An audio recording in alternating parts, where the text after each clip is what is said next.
Hello and welcome. I'm here again with Dr. Ron Eaker. Ron is an obstetrician and gynaecologist, and he's been practicing for 33 years, and he specialises in menopause.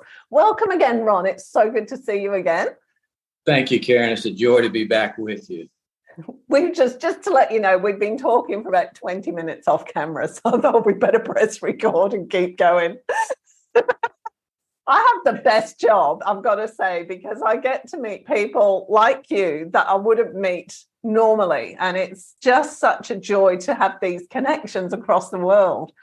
Isn't it fun? I think that's part of the beauty of this whole concept of podcast. I was just thinking earlier in the day when my first book came out, and this was probably 10 or 12 years ago, I spent a lot of time doing radio interviews, and they were largely, for your younger audience, radio is a thing that people used to turn on and listen at a particular time. And you actually had to listen at the time the person was talking to hear what they were saying. But anyway, it's so different now when you're doing things like podcasts because of the universality of it, first of all, and the democracy of it. I mean, virtually anyone can do it. And unfortunately, that problem is that there's probably a lot of folks that don't do it well, but there's a lot of folks like yourself who really have a niche and really are not only meeting a need, but you're having a ball. You're having a blast doing it. And I found that the format is so much more conducive to getting information out there, to just having a good time. And I'm sure that because I'm an avid consumer of podcasts, I'm a runner, and virtually every time I'm out training, I'm listening to a podcast. So it is a medium that leads itself to just a tremendous amount of information, a tremendous amount of entertainment, and allows both the host and the guest, if that's the format, to just really enjoy themselves. And you don't see that in a lot of other media. And I love the ability of someone who has a calling and a message and a reason to try to help folks and provide information, has an outlet now, and an outlet that doesn't cost millions of dollars or pounds or yen or anything else to initiate. You literally can begin with a very minimal budget. And I think that's what one of the greatest beauties of this expansion of the internet and using tools that are available. So I love what you're doing. I'm glad you're having fun, because I'm having fun with you, and that makes it even. And I'm sure folks listening are having fun. And if they're not, there's other podcasts, but I don't think you should change. No, I'm going to do a blatant plug here. I've just released a podcasting academy, because there is so much information out there. So if anybody's interested, I'm not going to go on about this, but if anybody's interested, go to speakupcollective.com and I'll put a link down the bottom. That was my blatant plug. Thanks. No, that's fantastic. That's wonderful. There are so many people out there that I truly believe have a message that others need to hear, whether it's based on their own experience. So oftentimes, trials and tribulations, ups and downs that we've gone through personally really are very similar to what many others have experienced. And there's nothing like having shared experience to guide that empathy. But more importantly, then you can serve as a guide to help people to navigate whatever it is. That's the view that I take of menopause, for example, is I'm not the hero in this story. I'm the guide. The patient I'm working with is the hero. And they're faced, like any hero's journey, they're faced with the obstacles and the problems that come along. As you think the classic of the Star Wars, where you've got Luke Skywalker, who has to save the planet and the solar system, or whatever they call that thing there. he was the hero, but he was the challenged one, and his guide was Yoda. So I like to feel like that I'm trying to play the Yoda to my patients and just be there as a guide and be there to help them walk through this process and allow them to get that experience that comes from doing this for 32 years, even though I'm a man. What is important in what you're saying? And I hadn't considered it from this point of view. When I was, I've just got back from the UK to see my dad, who had a heart attack. Now, my dad is an avid keep fit fanatic. He's very, very fit. And we were having a conversation because he had another heart episode a few years ago. But he's still doing the same kind of training that he's always done. And we had a few conversations.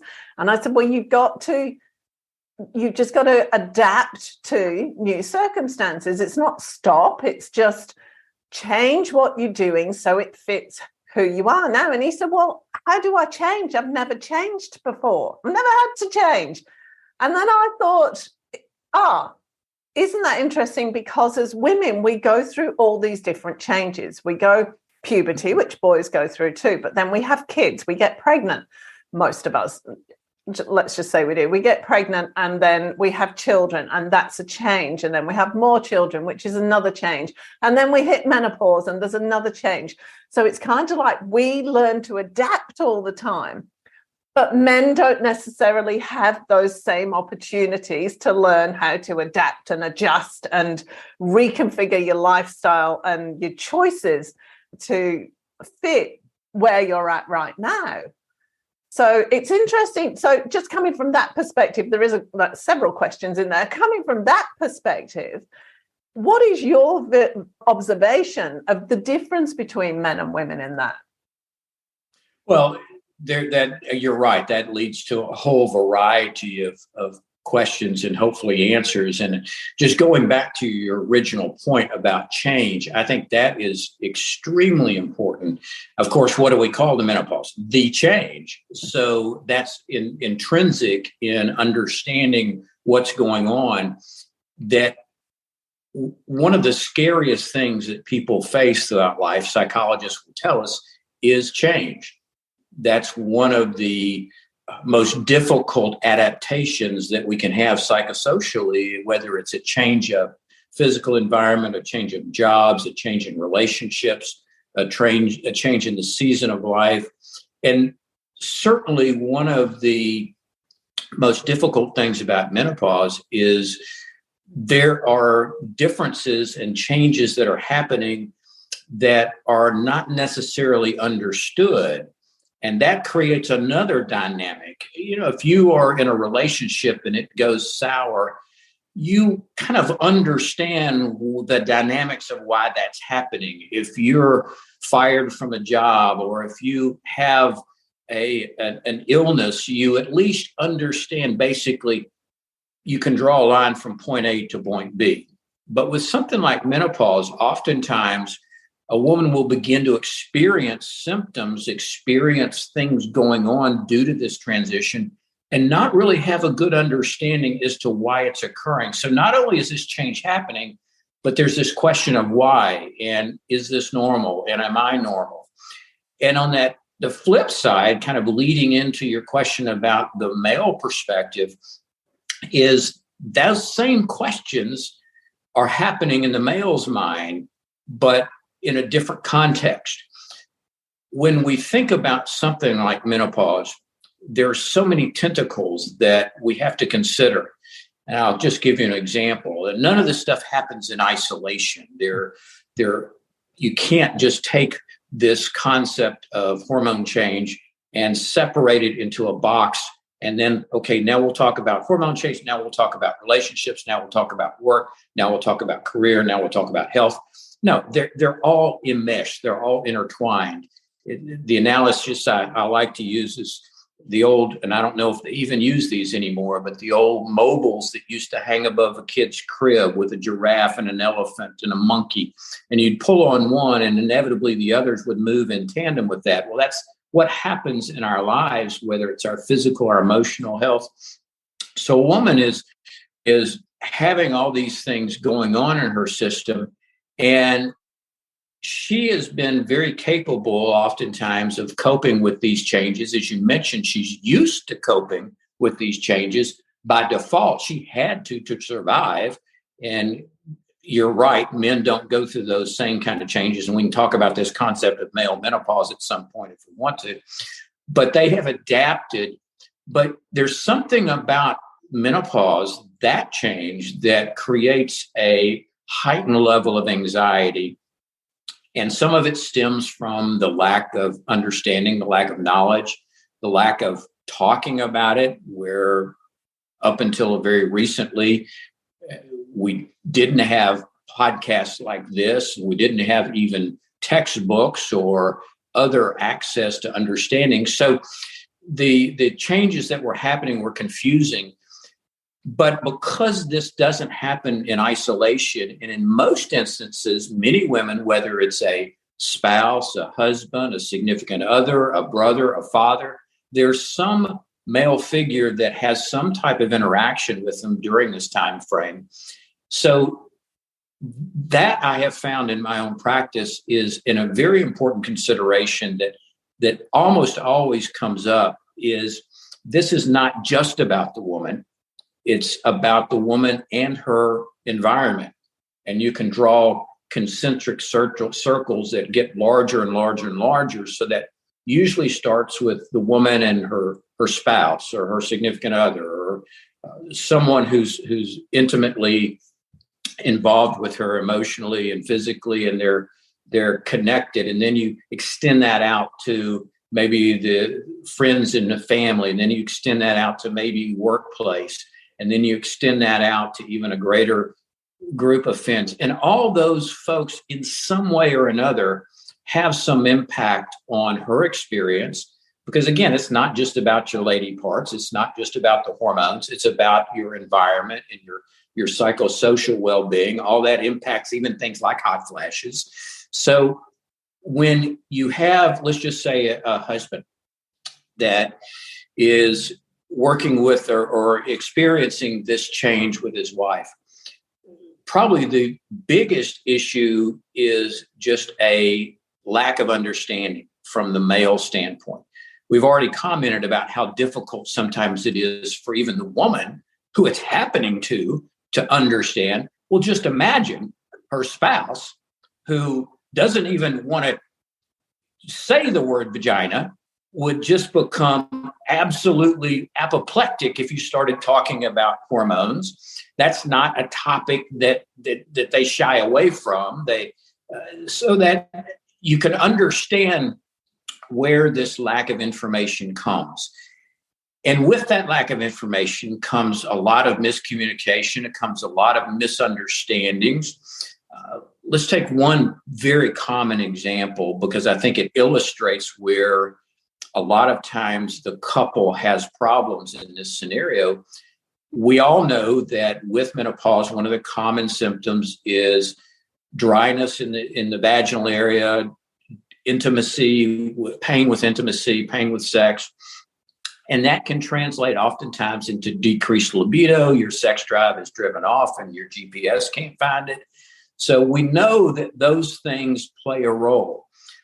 Well, if that's not discussed, if that's not talked about, the perception oftentimes on the partners, from the partner's perspective, is, well, gee, there's something wrong in the relationship. She doesn't find me attractive.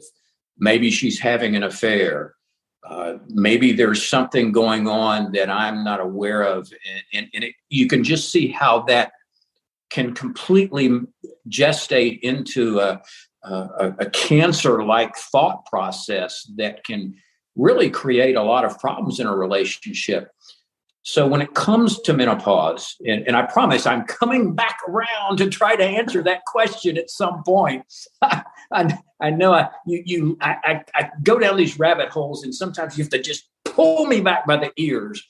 But coming back to that is that for a man, really step number one is,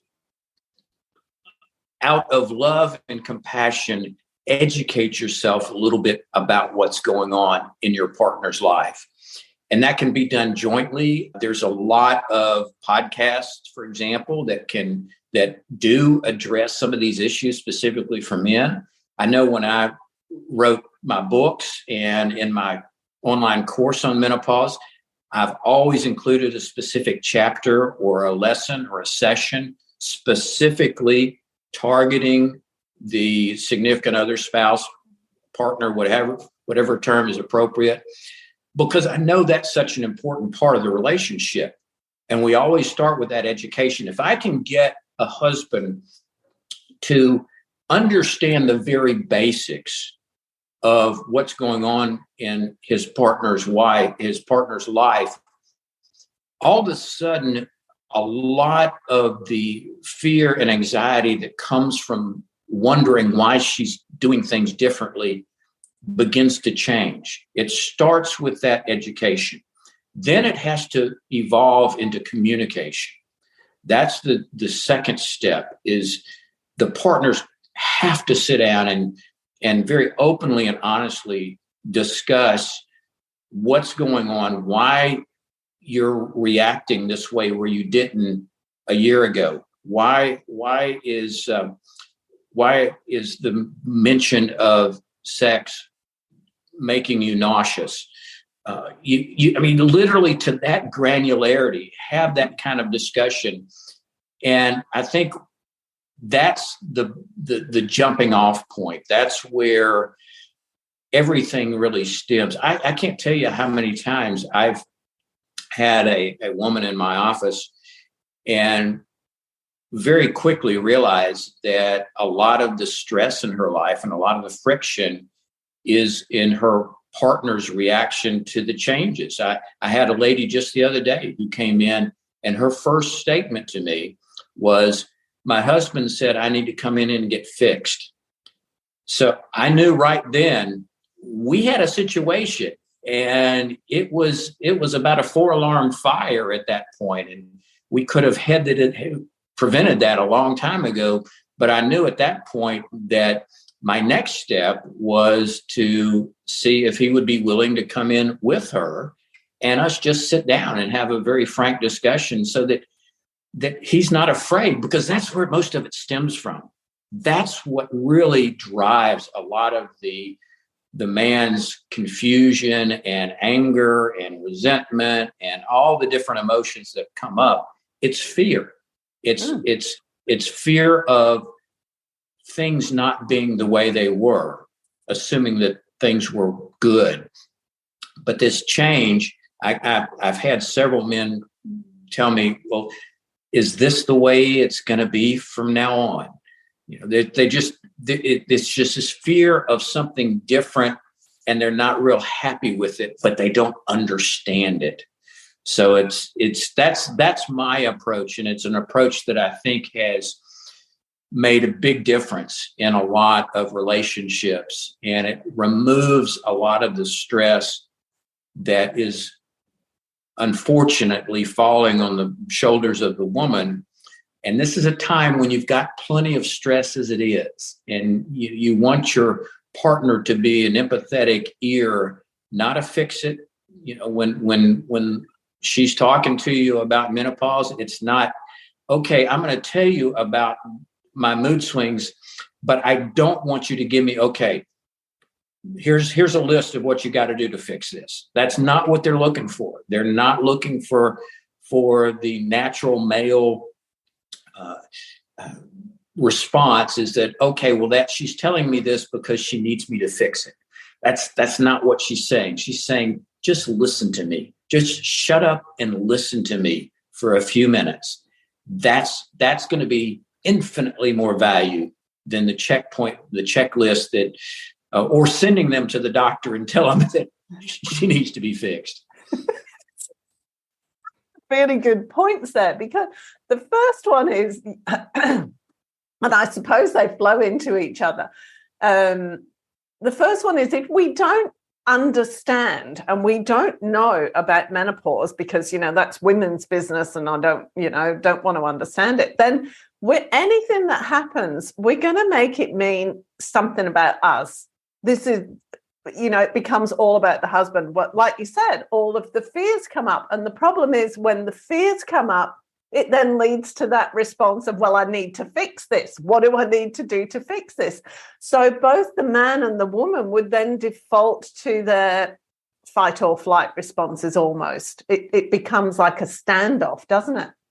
Yes, very much so. And then that tends to snowball and it tends to spiral downward because, as we know, that leads to other issues. We've all of us who've been in relationships know that it's never the fact that you didn't lower the toilet seat. It's the fact that you've been disrespectful. It's not the little things. It's the big things it's just the little things that serve as the triggers.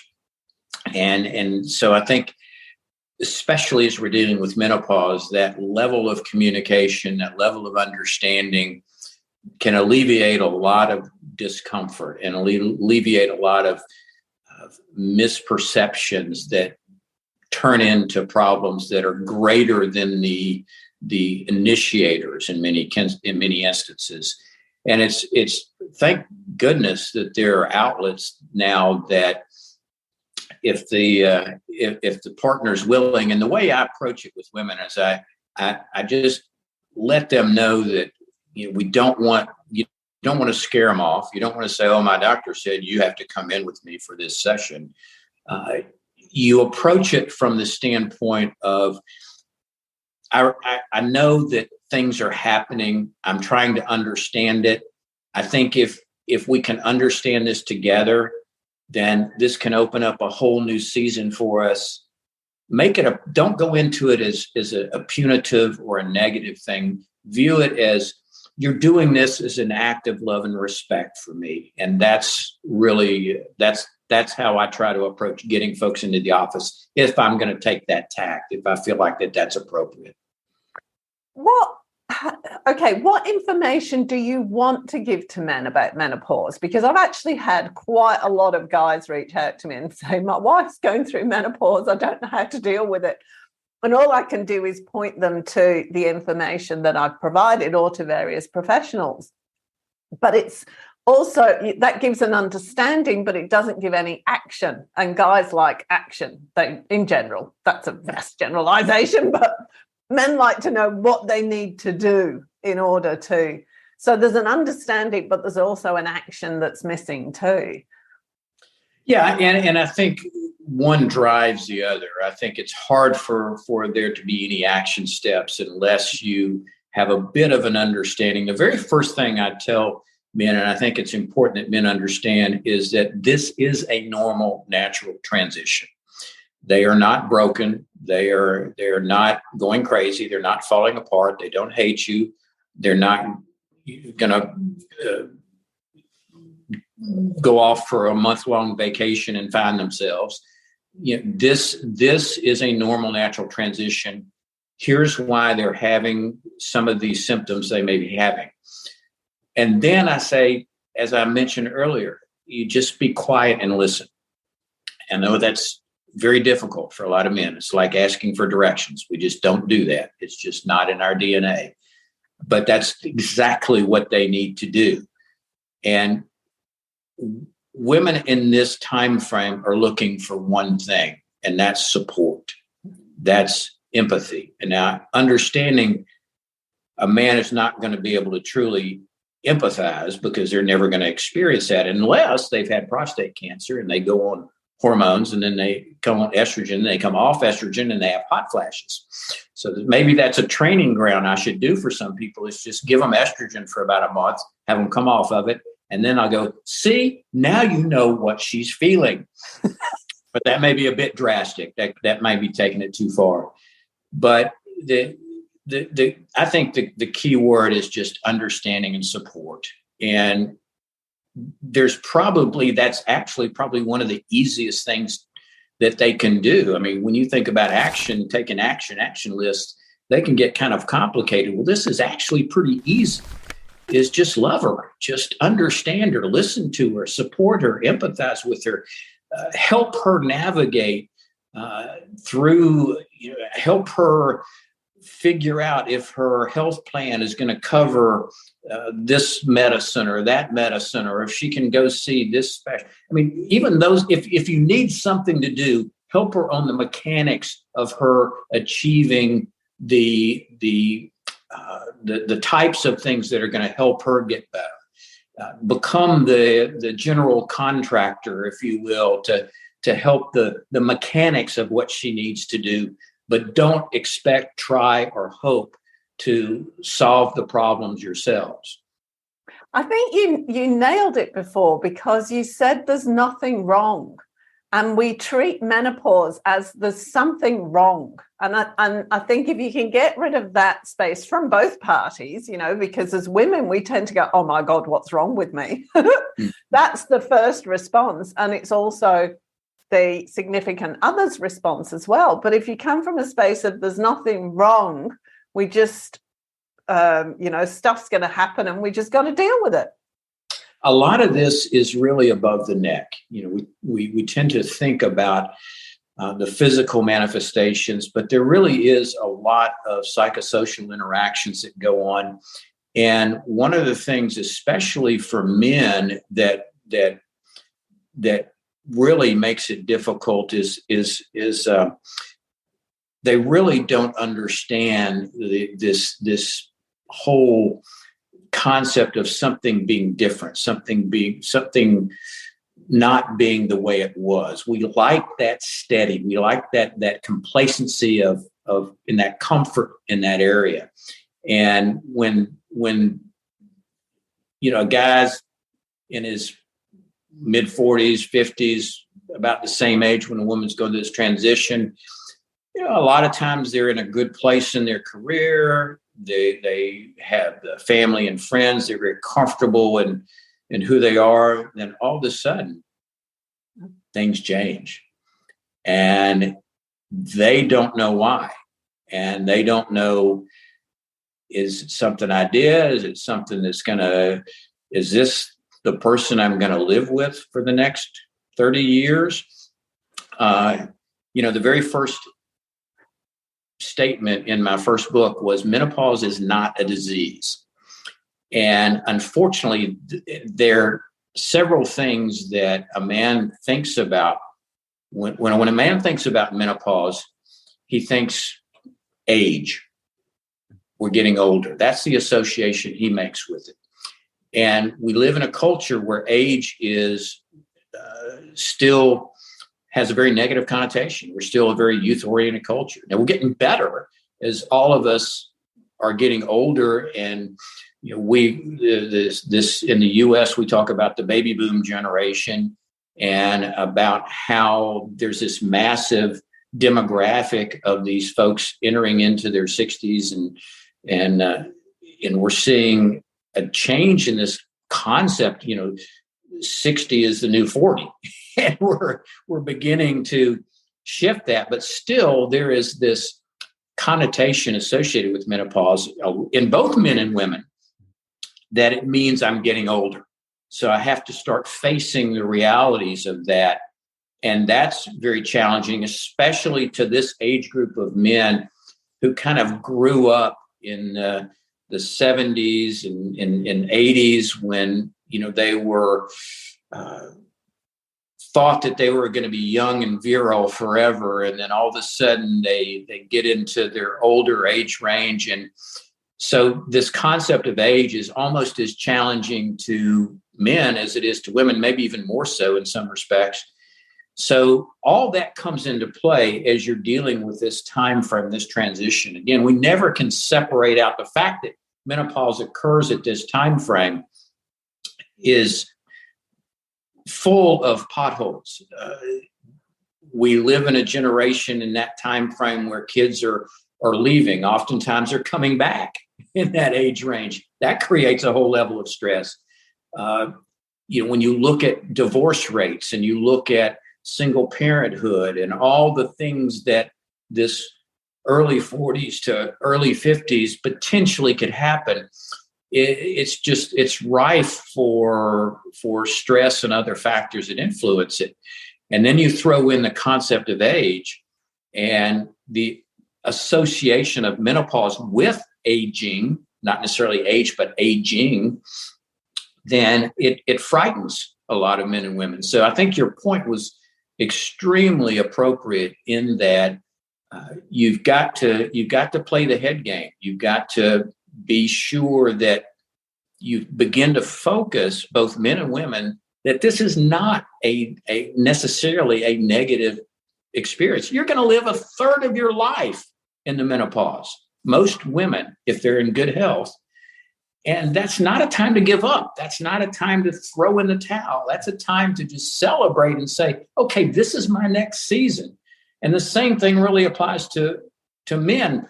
But what they're seeing is they're going, oh my goodness, I'm going to have this lady throwing the covers off every night. And I'm going to wake up and roll over and drown in a pool of sweat next to her. This is what I've got to do for the next 30 years. So it all goes back to that understanding. But you can see the more we talk about the different factors, how complex this can be for any one individual. We're making broad statements about people in general because that's the only way we can have this discussion. But it really goes back to the idea that not only is it individualized for each woman, their experience, but it's also unique to each couple. And if you're talking about a married couple, that just like genetics, and you get two people and now you have a real mixture of genes, that exponentially changes the dynamics and the interaction of the necessity of the individuality when it comes to the individuality of the woman. And then you look at it as the individuality of the couple. And that creates a dynamic that is very unique to each scenario. It's interesting. There's a couple of things coming up for me as you're talking. One of them is about me personally. When I was deep in the throes of menopause and didn't really understand what was going on because I educated myself when I was postmenopausal. But if I'd known 10 years before that, it would have made a big difference. But my husband actually sat down and he wrote a list of pros and cons as to why we should stay together. Love that. That is so typical male behavior. That is wonderful. Oh, no, that was sweet. The pros came out. The pros that staying together came out on top by a few. I was going to ask how that turned out. Yeah, so yeah. And he said he had to keep writing down the reasons for staying together. But then it meshes with the other point, because I was talking about 2 years ago, I spoke to a friend of mine who's a counsellor he just remarried at the time. He'd been married about 2 or 3 years. And his partner was going through the menopause. And his comment was, I don't know who I'm going to wake up to in the morning. And that was one of my husband's points as well. He said, I'd look at you and I'd be like, okay, who am I dealing with? Not quite sure what to say, what to do, what's going to work and make a day. And it's that uncertainty that John couldn't predict I couldn't predict how I was going to be, so never mind John being able to do it. But that really threw him. I mean, I'm moody anyway, but he just had no clue. He'd say one thing one day and I was fine with it, and he'd say it the next day and I'd lose it. I had a lady who had a very creative situation that she came up with to solve that problem. She had a little plaque by her bed, and it was actually down at the foot of the bed. And it said on there, today I am and she could either turn it to princess or witch. And she would change that based on how she got up in the morning. And the minute her husband got up, he looked over there and he said, okay, at least I know who I'm dealing with today. And I thought, I love that. That is a great way of doing it. It's just heads up. It's absolutely genius, because then the guy knows. It's that uncertainty that John said he found so difficult to cope with. He come in from work and he's just like, okay. Yeah. Maybe you ought to just put a red sock on the doorknob for the bad days and a white sock for the good days, and that might make things a bit more palatable.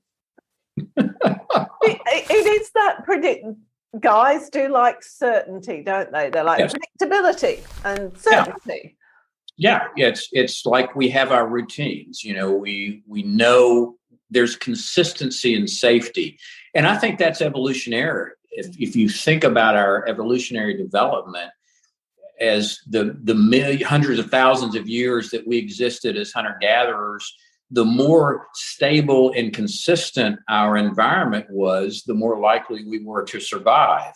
So I think that literally was built into our adaptation as we evolved to favor that level of stability, because there was less threats if we knew what to expect. Even if we knew the threats were there, we could deal with that. It was the threats that we had not seen before. It's the challenges that we had not faced that created the biggest source of anxiety. And you morph that into the 21st century, and oftentimes we're not running away from the mastodons anymore, but we are dealing with the hot flashes and the mood changes, and those can be just as challenging in many instances. I was just thinking that. I was getting the giggles because, guys like certainty and these unusual challenges coming along, and when your partner's going through menopause, you have no idea. And I can tell you, maintaining a sense of humor is one of the secrets to survival.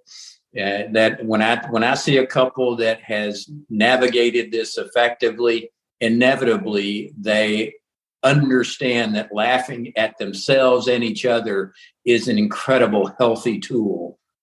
At the appropriate times, you laugh at the wrong time and you're going to die. No, there's also a lot of murder cases that have been solved by a husband inappropriately laughing at the wrong time.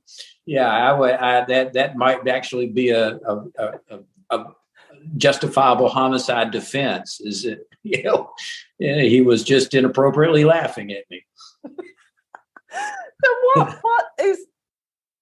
what would you most like to communicate to the guys about menopause? What is the most important thing to understand? I think the most important thing is to understand that for many scenarios, this is temporary. There's nothing wrong.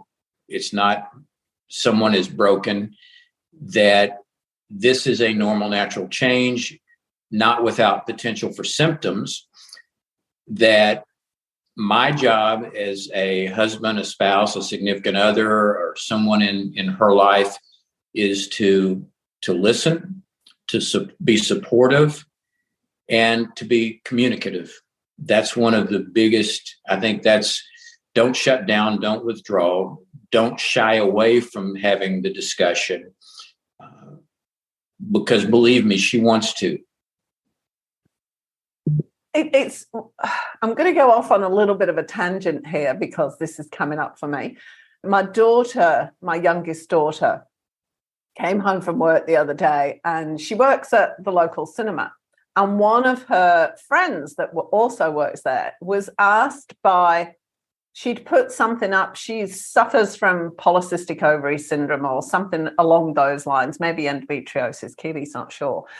But she'd posted something on social media about it, and her young male manager, only about 30, asked her to take it down because it was inappropriate, because that's women's business and it's something that's not to be discussed. Boy, I have not heard that in a while. That's pretty interesting. I thought we were more woke than that. Me too. That is a flashback from the 50s and 60s that definitely is not your typical metrosexual male who has come into the new century. I really do think that's probably I would hope that that's a isolated response. I think that we have become so much more anesthetized against worrying about discussing those kind of issues. And I think we are much better at being able to talk about things like anything related to hormone, PCOS or endometriosis or PMS. That's the amount of discussion now of PMS and PMDD and all the different hormonal shifts. For years that was so maligned and so paternalistic the way that was approached. You just pat somebody on her head and tell her, "Oh, that's just your hormones, darling." And of course, that was liable to get you shot very quickly. But it also was incredibly inappropriate. And I think in large part, society has graduated from that to understanding that, these are medical issues that ought to be taken seriously. And they're not, these to me, that's almost as objectionable as someone making a comment that if a woman is aggressive or assertive, that they would say, "Oh, it must be her time of the month." That was always the most flagrant abuse of that attitude I'm hoping that maybe my age is showing here, but I'm hoping that is no longer as much of an issue as it was even 20 or 30 years ago. I think one of the reasons I'm bringing it up is because that's just a really strong illustration of the attitude that there's something wrong with women when they're not behaving in a normal way, in the way that they would, that you'd expect them to from past history or whatever. Yeah, and that's the other part of that is oftentimes it's the expectations of the person making the statement, and it's reflecting more on them and their attitudes than it truly is anything else. And I think those types of comments are hopefully becoming far and few between. And I think people need to take that for really what it is, and that's really a problem on the part of the individual making the comment. Mm. Is there a kind of male menopause? Is there like a mini menopause you go through? There's been a lot of talk about that over the years, and largely it's been used to sell books, but there truly is nothing even remotely comparable to what happens with the switch in the hormone production and hormone regulation in a woman's body and in a man's. Probably the only thing that comes close to that is a drop in testosterone. Many people will, the buzzword now is low T and how that can cause things. And that's creating this male menopause. And that's just an absolute misappropriation of that terminology. There's nothing even comparable to that. And I think we need to just kind of get rid of that concept altogether. It's basically an excuse for men to